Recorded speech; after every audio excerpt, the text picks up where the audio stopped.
Hello and welcome to this lesson on room acoustics and why vocal booths make vocals sound bad. Now you probably clicked on this video because, or maybe this podcast episode, because you were intrigued. You're like, wait, I thought vocal booths will make something sound really good. And the truth is that this is kind of a common myth in the audio industry. When we see people performing in these little tiny vocal booths, we think, oh, that's the professional way. That's the way it's definitely got to be done. But in this video, I'm going to give you some hard science, and I'm going to reference some reputable books on acoustics in our field so that you will be convinced why vocal booths actually will make a vocal sound worse rather than recording vocals in a larger room. All right, so before we jump in, I do want to let you know that if you're on this journey of trying to acoustically treat your home recording studio, I've got a guide for you. This is called my free acoustic treatment guide. You can download it right away at soundproofyourstudio.com/acoustic. That's soundproofyourstudio.com/acoustic. All right, let's jump into this lesson on why vocal booths make vocals sound bad. So to answer this question, let's go back to why vocal booths even exist, why they even are around to begin with. And the reason is that back in the day, when we were doing a lot more live band tracking, a vocal booth was necessary for isolating the singer from the rest of the band so that the singer could still see the rest of the band, but that their voice would not bleed into, let's say, the guitar track or the drum track or the bass track or anything like that. So that's the main reason why vocal booths exist. Now, the idea of having a vocal booth in a home recording studio, I think, is more so because we want to feel like we look like a more realistic studio, and we also want artists to feel like they're working in a real studio. And so this whole myth and problem of vocal booths being built inside home studios has created, honestly, some really bad sounding vocals. And I'm going to explain to you why that is with the science. So this leads us to why vocal booths and small rooms in general sound worse than larger rooms. And this is due to physics. This is actual physical acoustics. There's nothing you can't argue acoustics. Like, this is just the nature of reality. So the reason why is that small rooms tend to have a buildup of low frequencies because the wavelength of those low frequencies doesn't have time to expand and fully form and then hit a reflective surface such as a wall in the room. These early reflections tend to color the sound more than long reflections. So a reflection that happens farther away from the source of the mic will actually sound more like an ambiance of the room itself and have a pleasing effect, whereas early reflections tend to make the sound have a less pleasing effect. And this is directly from Philip Newell and his book, Recording Studio Design. So these are not even my words. And a lot of you will say, well, no big deal. I'll just throw acoustic panels. I might even throw bass traps into my vocal booth. So that'll trap all the low frequencies and everything will be good. Now, unfortunately, bass traps are a big common misconception as well.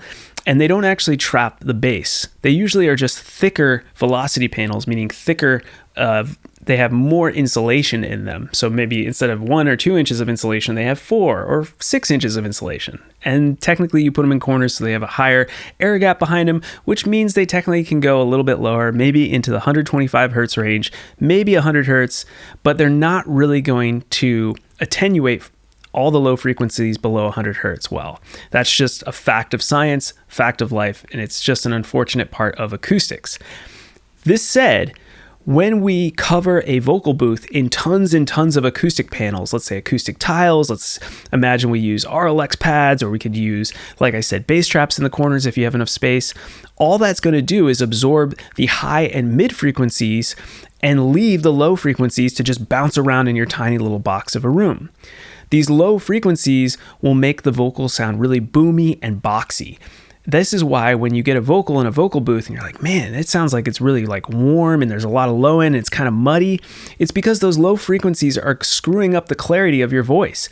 Not to mention that an artist inside a tiny little vocal room that's not well ventilated and feels small is going to lead to a worse performance overall, just because of the nature of feeling claustrophobic inside a tiny little box.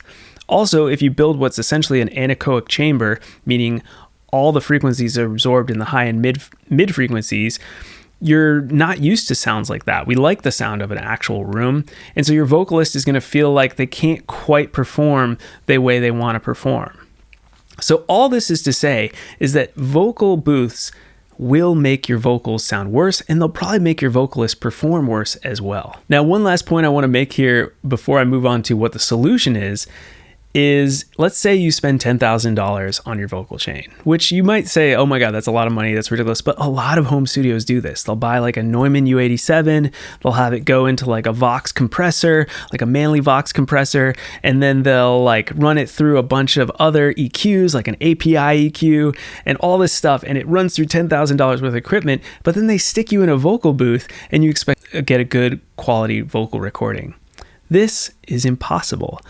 What you should do is have the vocalist record in a larger neutral sounding room or in the control room itself. And this is done in a lot of studios. There's plenty of really highly regarded producers who record all their vocals in the control room right next to the main desk in the control room. The reason is that the control room is designed to have really good acoustics and a really flat frequency response, and they're actually pretty big, especially in professional studios. So these control rooms are perfect for your vocalist. Also, if you look back to Frank Sinatra and some of these old recordings from, the 30s and the 40s, you're going to notice that they're singing in massive, gigantic live rooms. The reason is that the ambiance of the live room, putting the vocalist in the middle of the room, creates an actually pleasing sound for the vocalist. And the reflections are so distant away that it actually sounds better, not like a close reflection, which tends to muddy the clarity of the voice. So in our home studios, I highly recommend not building vocal booths. I think they're a waste of money unless you are trying to do what they were intended for, which is to isolate the singer during live tracking. However, since most home studios don't record live full bands all at the same time and we're mostly doing overdubs, I still think it's a waste of time and money. If you're still not convinced and you think that having a vocal booth will make your artist feel like they're in a real studio, you can do it. Just know that you're going to get worse sounding vocals because of it. So that's just something you got to keep in the back of your mind. Lastly, I would highly recommend that people record their vocals right next to their desk. This is the way I record all my vocals in my studio, and I'm very happy with the results I'm getting, and no artist has ever complained. In fact, most artists love just turning right next to me and saying, hey, what do you think about that take? Or what should we do next? It reduces the need for a talkback system, and it makes the environment feel much more relaxed and normal. Some producers will even play music over the speakers, put a gobo in front of the mic so that the reflections from the speaker and the bleed from the speaker is not actually getting into the mic much. And then the artist doesn't even have to wear headphones, which can make the artist feel very comfortable and normal with how they would sing live or when they're practicing. And this could lead to better takes overall, so it might be an option that you want to try. So in conclusion, vocal booths are meant for isolation. They are not meant for getting great, amazing sounding vocal takes. That is a myth that has been perpetuated throughout our industry, and it's one that I am also trying to actively push away and try to pull some of the information I've read from tons of really great acoustic books. One of the best ways to record vocals is to record in the control room or in the live room if your studio is well treated. Now, I will say, if your home studio is not treated at all, you still might be better off just putting up a gobo and trying to isolate the vocalist in your live room. This doesn't mean that you need to build a vocal booth, though. And in fact, you'll be way better off not spending the money on that vocal booth. Lastly, remember that this is just a fact of life, an unfortunate one, but a very true one, that small rooms will always sound worse than larger rooms. In fact, Philip Newell even says in his book that a well-treated small room almost always will do worse than a semi-treated larger room. So keep that in mind. We always want a bigger space to begin with, and then we can acoustically treat it, and that will make the space smaller, but in essence, it will also make it sound way better.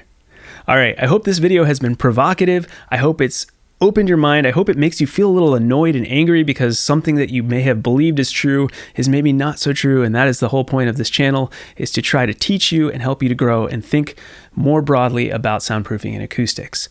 So that said, avoid those vocal booths if you can, unless you really need them for isolation. Otherwise, work on making your home studio room sound as good as possible, and the vocals will sound great as well. All right. Again, if you're interested in learning how to acoustically treat your home studio, just go to soundproofyourstudio.com/acoustic. That is soundproofyourstudio.com/acoustic. I will see you all next week with more information on soundproofing and acoustics.